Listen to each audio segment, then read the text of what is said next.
नमस्ते दोस्तों, आज हम जानने वाले हैं जुताई के बारे में। जुताई यानी फसल की बुआई के लिए खेत को तैयार करना और उसके लिए किन किन उपकरणों का इस्तेमाल होता है। जुताई को आमतौर पर टिलेज भी कहा जाता है। टिलेज 4 प्रकार के होते हैं: primary tillage, secondary tillage, special tillage और जीरो टिलेज। तो सबसे पहले जानते हैं प्राइमरी टिलेज के बारे में।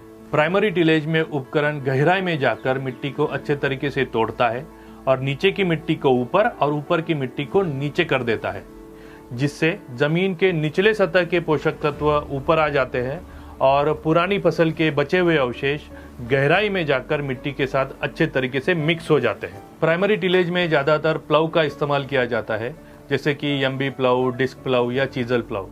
प्लाऊ के साथ साथ आप cultivator, specially duckfoot cultivator, spading machine या पावर हारो का भी इस्तेमाल कर सकते हैं।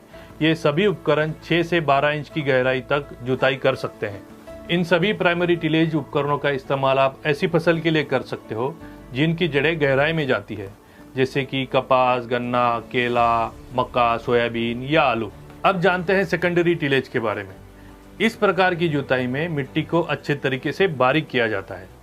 प्राइमरी टिलेज के बाद मिट्टी के जो बड़े बड़े ढेले होते हैं उसे अच्छी तरीके से तोड़ के बारीक किया जाता है और जमीन को अच्छे तरीके से लेवल भी किया जाता है, जिससे बुआई भी अच्छी होती है और बीज का अंकुरण भी अच्छा आता है।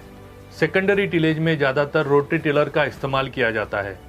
रोटरी टिलर मिट्टी को अच्छे तरीके से बारीक करके उसे लेवल भी कर देता है। रोटरी टिलर के अलावा कल्टीवेटर या हैरो का भी इस्तेमाल किया जाता है। ये सभी उपकरण 6 से 7 इंच की गहराई तक जुताई कर सकते हैं। आइए अब हम टिलेज के आखिरी 2 प्रकारों के बारे में जानकारी लेते हैं। पहला ऐसा प्रकार जहां पर आप ज़्यादा से ज़्यादा 2 या 2.5 फीट की गहराई तक जाकर जुताई कर सकते हो, यानी स्पेशल टिलेज। दूसरा ऐसा प्रकार जहां पे फसल की बुआई के लिए किसी प्रकार की जुताई की जरूरत नहीं पड़ती है, यानी जीरो टिलेज। स्पेशल टिलेज के लिए सबसॉइलर का इस्तेमाल किया जाता है।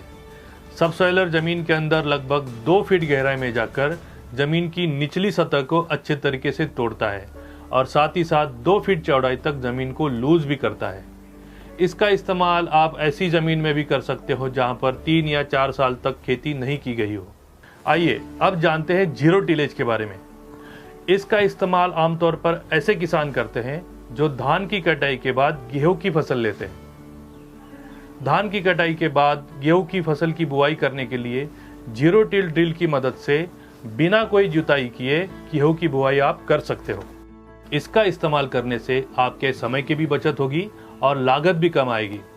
लेकिन याद रहे, जीरो टिल सीड ड्रिल का इस्तेमाल करने के लिए जमीन में सही मात्रा में नमी होना बहुत जरूरी है।